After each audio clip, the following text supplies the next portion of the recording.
Hey guys, this is Ken McElroy, and you are listening to the Mailbox Money Show with Bronson Hill.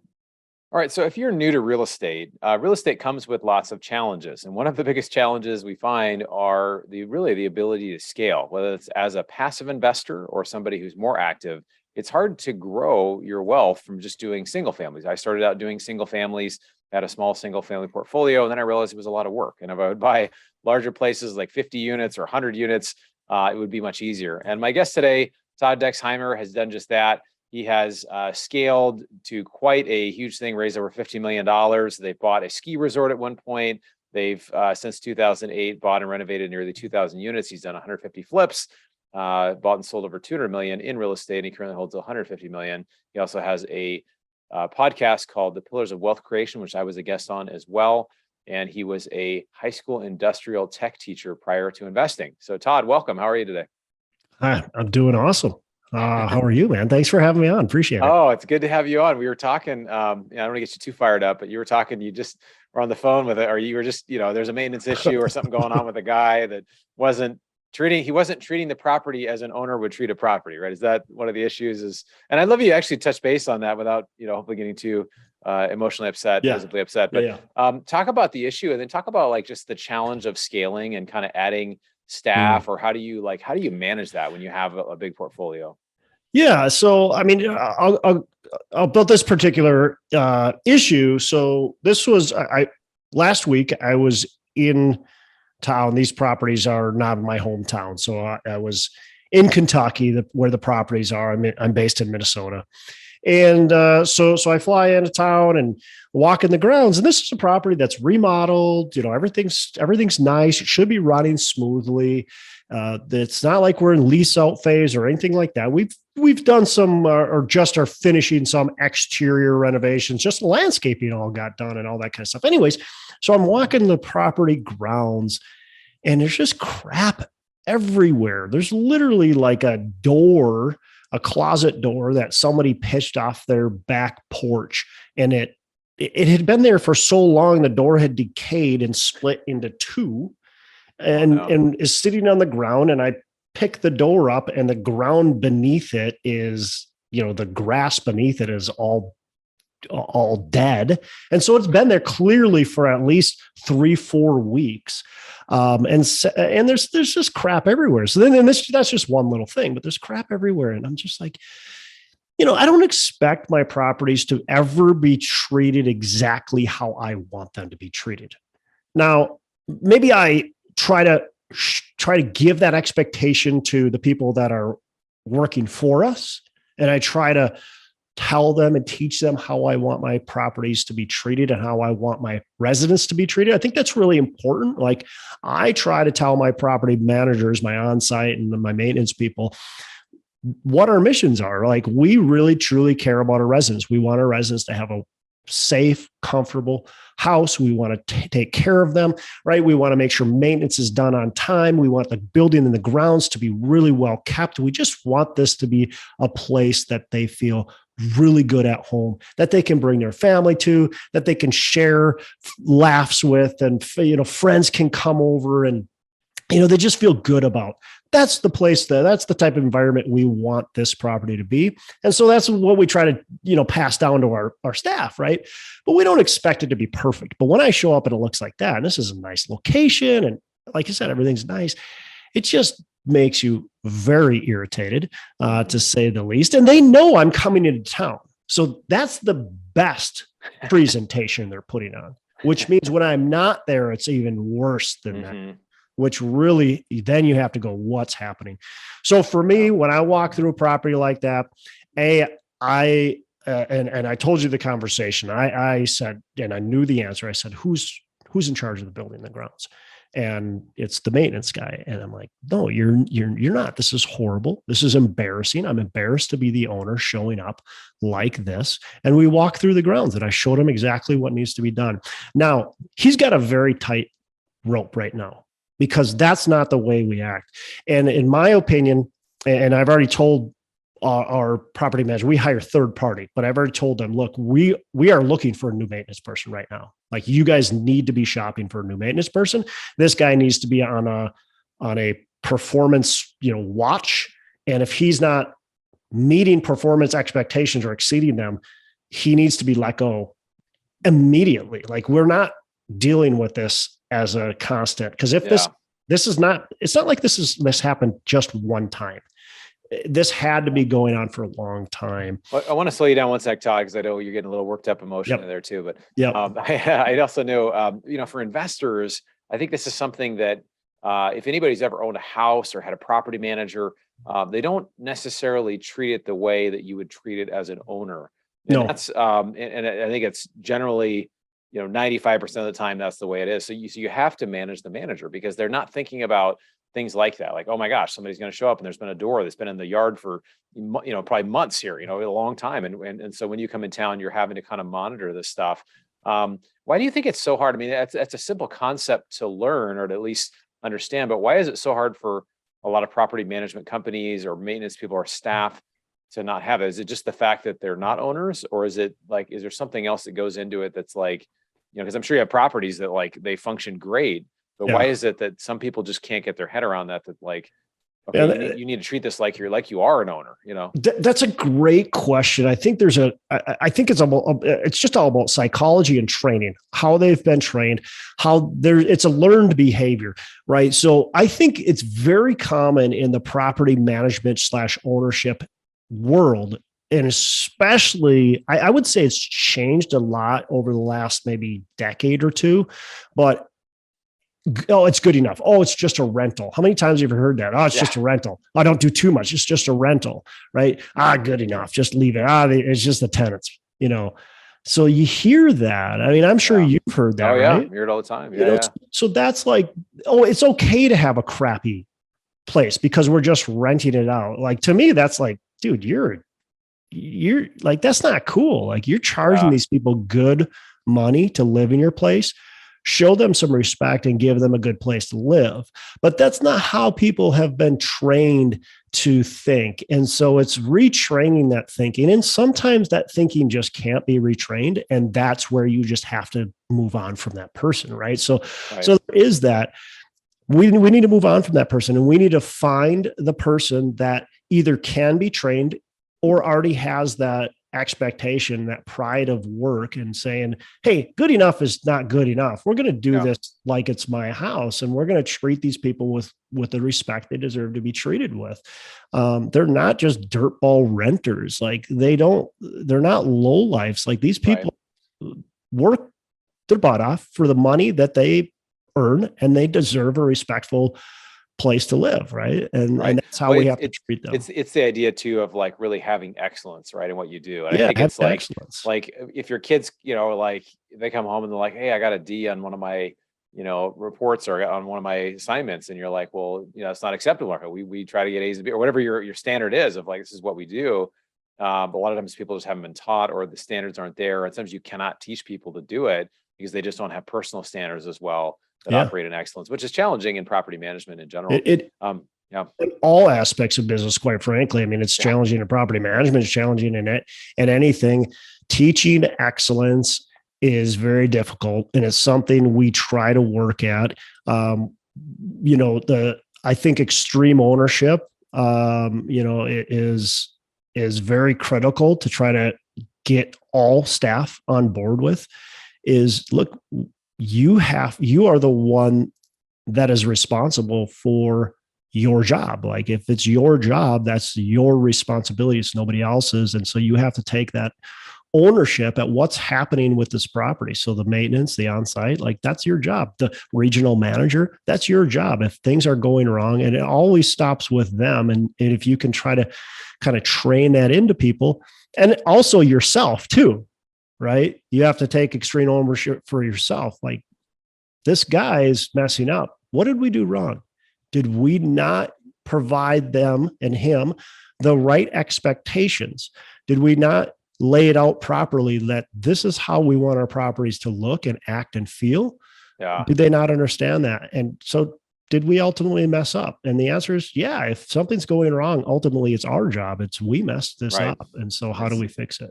So I want to get into your story a bit because I know we've got a lot here to talk about. And I also want to get into multifamily. You're an expert in the multifamily space. I want to get into kind of what's happening in the market. But I want to talk, I mean, you've done a lot of different things, 150 flips, 20 unit mobile home park, ski resort. You bought and sold a lot. Tell me about the ski resort. What's the story with that, man? That's like super fast. I don't think I've met anybody who's like, I owned a ski resort. Like that's mine over there. It sounds so much sexier than what it is, though. I mean, it's cool, but it's like one share in a guy's backyard. Right? That's what it was. Yeah, you think you're like, oh, this cool ski resort in the mountains and like these, it's like glitzy and all. No. So this was a ski resort in just a small town in southeastern Minnesota. Basically, some listeners might be familiar with the Mayo Clinic, Rochester, Minnesota. Ski resort over there. It ran for many years, shut down, and sat vacant. And anyway, so we stumbled upon this. My brother-in-law was actually deer hunting on a property nearby and kind of stumbled upon this property, and a lot of activity was there. It's cool, what's going on here? And so got to kind of know the owner a little bit and found out that they own this old resort and struck a deal with them to buy it. Bought it for $454,000. I can't remember the exact amount. Got a 100% financing from the bank. This is during the recession. This is like, how did you pull that off? Did you send them, it was a really nice ski resort? Is that why they did it for you? Or because you flashed the Todd Dexheimer smile? And Todd Dexheimer smile. Yeah. It was run down. It was in need of repair. It was completely vacant. It hadn't been operated in several years. But it appraised for like $990,000. And as is, just vacant. Wow. No renovations. And so we went to the bank and said, here's our plan. This is what we want to do. And they said, well, we'll finance the whole thing for you. So we put $0 down, 100% financing. We did a little bit of renovations to it and ultimately ended up just kind of selling it. Wanted to do some things with it, but it was just going to be too much of a distraction. Honestly, a lot of work. Convinced my wife to move down there for a little while. I was this is an hour from your house or something? Or it's an hour from my house. Okay. Yeah. So I was like, and it's a beautiful part of the state. If people are familiar with Minnesota, this is Southeast. It's a lot of bluffs. It's rivers. It's just really cool part of the state. And so I was like, oh, let's move down there. We can live right on the property. It's got a nice, beautiful river that runs through. It's 192 acres. Like, this will be amazing. But my wife's like, no way. So we didn't move there. We sold it, got pretty close to the appraised value for it, and moved on. So hey, it was another flip for you, right? It turned into another flip. And the guy that's got it right now is actually, I don't know, probably mid 30s, lower 30s. And he's been running for quite a few years. He runs weddings and events and stuff like that over there. He's good. Yeah. It's operational. Do you get a free ski pass every year since you sold it to him? Is that part of the negotiation? It's not skiing, but it's snow tubing there. He's got snow tubing. Okay. So when you say I think it's Minnesota's biggest snow tubing hill. Okay. Well, that sounds pretty intense. Yeah. I just did some tubing up here in LA. There's about an hour away. There's a place we go up and do some. I mean, it's not like skiing in Colorado or anything, but it was fun. We did some tubing as well. Still fun. Yeah. Tell us about senior living. You're doing some senior living stuff. What is that like as an operator? What's that like as an investor? Yeah. So, senior living is definitely a different dynamic than multifamily. And anybody who thinks it's going to be the same is just kidding themselves. And so you've got the real estate aspect. And a lot of people will say, well, multifamily is just running real estate. You're still operating a business, but senior housing is a business on steroids, right? You've got a lot of employees to manage. And that's the biggest thing. You've got a lot of employees to manage. You also have a lot of government kind of restrictions and government in your business to manage as well. And so it's just a different type of business that you really have to manage on a daily basis versus multifamily. And again, I don't want to take away that multifamily is just this like easy push button, but compared to assisted living, 100% is. So we run it actually kind of similar to the multifamily, where we hire third-party property management to run and operate the business, and then we are asset managing the third-party property management company. But again, way more hands-on, way more involved with the day-to-day. My business partner attends a lot of the staff meetings, and just as we're a big part of the operations, the success of that operations, especially him. So, sure. And as an investor, are the returns pretty similar to multifamily? I know as an operator, but what does it look like as an investor? Because I know a lot of investors that have not invested, maybe done multifamily, like what would be different about that? So obviously, if everything works the right way, in both cases. So if multifamily works the way you expect it to work, and senior housing works the way you expect it to work, senior housing is definitely a much better cash flowing investment. And so probably 2x as far as cash flow goes over multifamily, maybe up to 3x depending on the deal that you get. So 2 to 3x on the cash flow. And then as far as like IRR, that all depends, of course, on your value add and that type of stuff. But as far as cash on cash goes, you can expect 2 to 3x again, as long as things work. And I would say the biggest thing that things don't work with senior housing is the margins. The operating margins are tighter. So multifamily, expect close to 50% margin. Where senior housing, you're probably going to have more like a 18 to 20% margin. Right. So much tighter margins. And so it's kind of a little bit higher risk, higher reward, because it's more of a business that it takes much more work. Yeah. Yeah. And so staff. Yeah. A couple things go wrong, Bronson, and you're sitting here going, oh crap, instead of making, 15% cash on cash, now we're making 0% or negative 10% because the margin is so much tighter. Yeah. And so boom, all of a sudden it can be flipped, right? Yeah. But things are humming along nicely. Definitely. Definitely. Yeah, things that's cool. So I wanted you to talk a little bit about your journey too, because it sounds like you've done a lot of different things. You spent a lot of time outside. I always see you're like on some trip, and you and Drew Whitson, you guys are always, it seems like you're outside more than he is, I think. But what is it? I mean, you've raised $50 million for deals. Is this mostly word of mouth? Is it repeat investors? I know you have a happy hour going on tonight. You drink beer with people and they give you money. So like, how does that usually work? Is that pretty much the plan? Yeah. You just have a couple drinks, get them super drunk, and then they invest with you. Yeah, that's the best plan, right? And you tell them later, you're like, well, you said, is this here's your what signature? you did. You didn't get a tattoo, but you invested $500,000 in money. Yeah. So I think it's honestly, how is the approach been, the strategy been? It's really been a lot of different trial and error for me, a lot of throwing things at the wall, seeing what works. And a lot of like, hey, I'm not just going to take a one prong approach either. But you do have to focus and say, this is my main prong. And then these are my other outreaches, right? So for me, I've really centered my capital raising on my podcasting, whether it's joining other people's podcasts or my own podcast. It's just that the podcast platform has been kind of my main, prong of influence. And then from there, I certainly have branched out, and I've also used that as a leverage to branch out. So I think it's really going, okay, what am I going to focus on first? How am I going to approach people? So you mentioned Drew Whitson, who's my business partner. Drew's not a big podcast guy. He doesn't go on a ton of people's podcasts. He does a little bit, but that's not his big thing. He doesn't have his own podcast.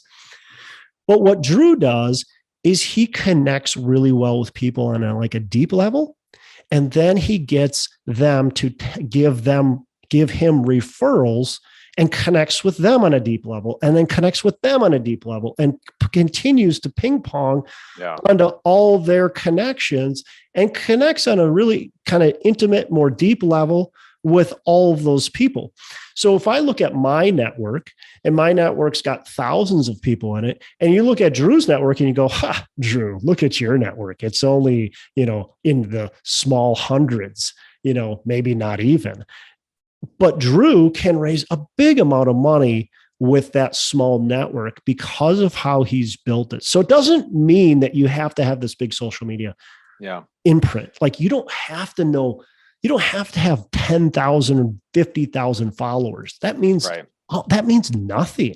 As you know, I mean, you raise capital, like it doesn't, just because you have 50,000 followers doesn't mean anybody knows you, trusts you, or likes you at all. Yeah, I know, and that's the power too of when you really get to know people and you find out what people need. And Drew is just a good guy. I mean, you talk to him. I've never heard anybody say a bad thing about him. Like he's just such a good guy, and he'll just help people. And when you do that, people refer, and I've seen that more in our stuff now, where people referring other people, and it's great. But it's always interesting to see how people work their business.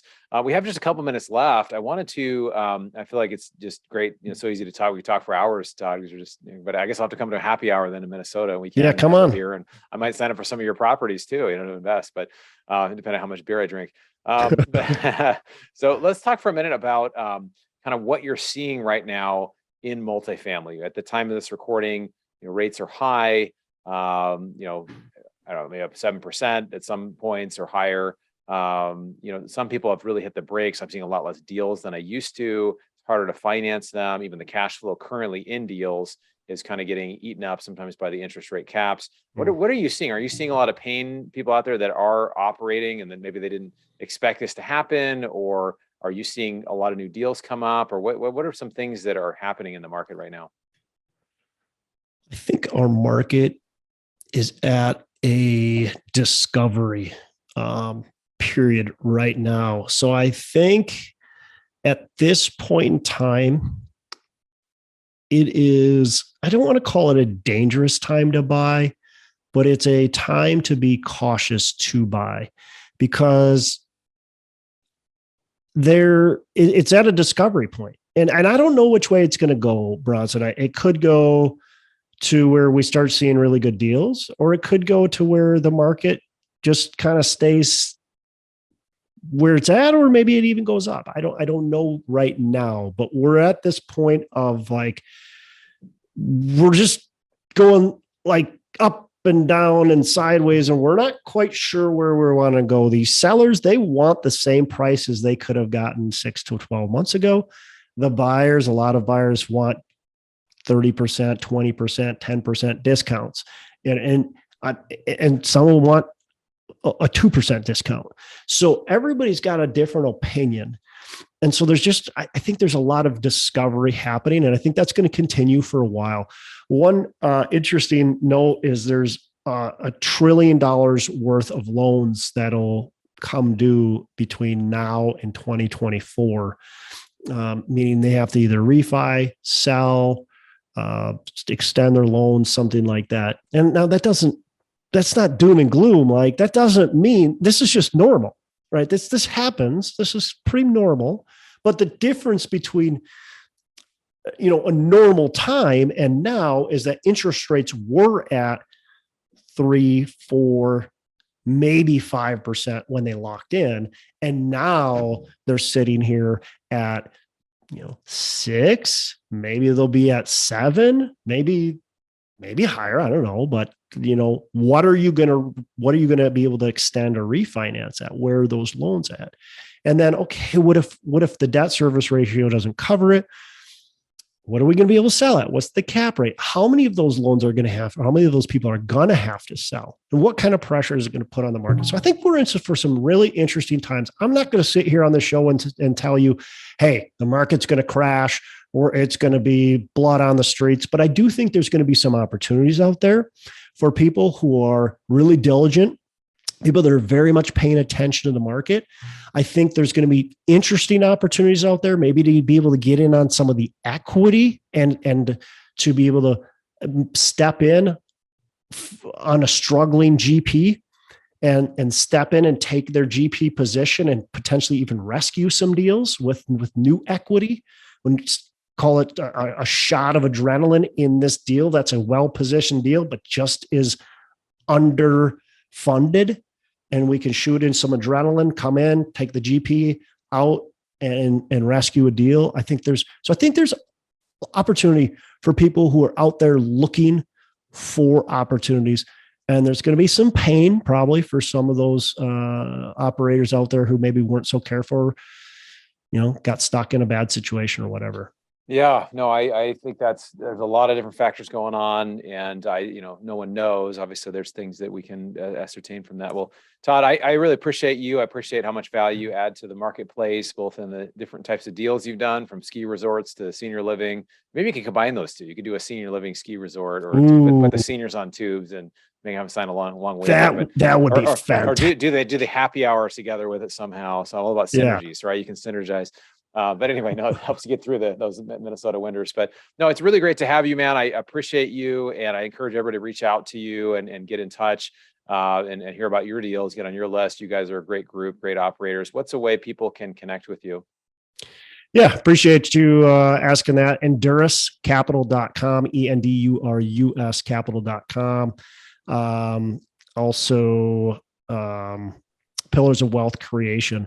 And one last thing, if I can have a second, I think the most important thing that I've maybe said or maybe didn't say is make sure you're connecting with people on a personal level. And that's investors. That's, if you're trying to look for deals, whatever it is, on a personal level, that's going to be probably your best way to make some action happen. It's awesome. Todd, appreciate you, man. Thanks for being on here today. We'll have to do it again. And hope you enjoy more time outside in the Minnesota winter there. Yeah, love it. Take care. Thanks. All right. So Todd has done a lot of different things, and I admire when people learn different skills, right? Investing in businesses. And he talked about, as a business, the multifamily goes, it's much more push button for the most part than a senior living place, right? You have to manage a lot more staff. There's a lot more regulatory stuff. There's a lot of things going on, but Todd is willing to get into it. So, as a passive investor, I like people like Todd because they help me to learn new things, help me to learn new skills. And I can look at their track record and see what they've done. They've had some success in other areas. They could have success in the new area. Sometimes I like to have someone, even if they had success in one area, have success in the area that I'm investing in, just so that there's more certainty. But anyway, I love those guys. There's 3 of them that are part of the Endurus Capital, all great guys. I'd love to have each of them on this show.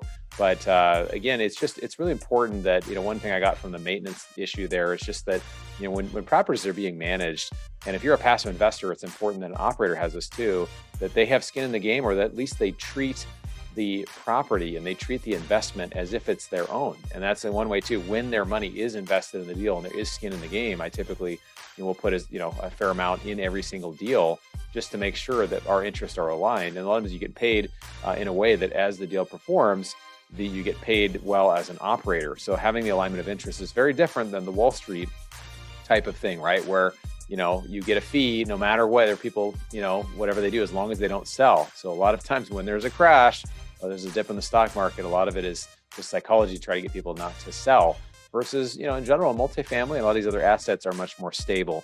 So anyway, I really appreciate you taking the time to be with us today. I wanted to share a recent, we're trying to get more reviews on iTunes so we can get more guests, we can get better of a guest. I'm going to read one here. This is from Stolen Wise, which I'm not sure who that is, but he says his podcast expands on the stuff he does on YouTube. Really love the email newsletter. Once I heard the podcast, I wanted to keep listening. Multifamily folks. So anyway, I encourage you to go on, check out. If you're on iTunes right now, just please leave us a 5-star review. It helps other people to find this show. Also help us to get better guests. And I may actually read your review on this show. So thanks for taking the time to educate yourself. Look forward to seeing you on the next episode of Mailbox Money. You've been listening to the Mailbox Money Podcast.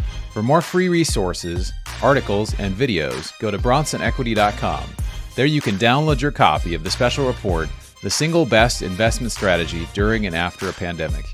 None of the information shared here is an offer to buy a specific investment, and this is for educational purposes only. Consult your financial, legal, and tax professionals and use your own common sense before making any investment decisions. Thanks for joining us, and be sure to tune in next time for more Mailbox Money.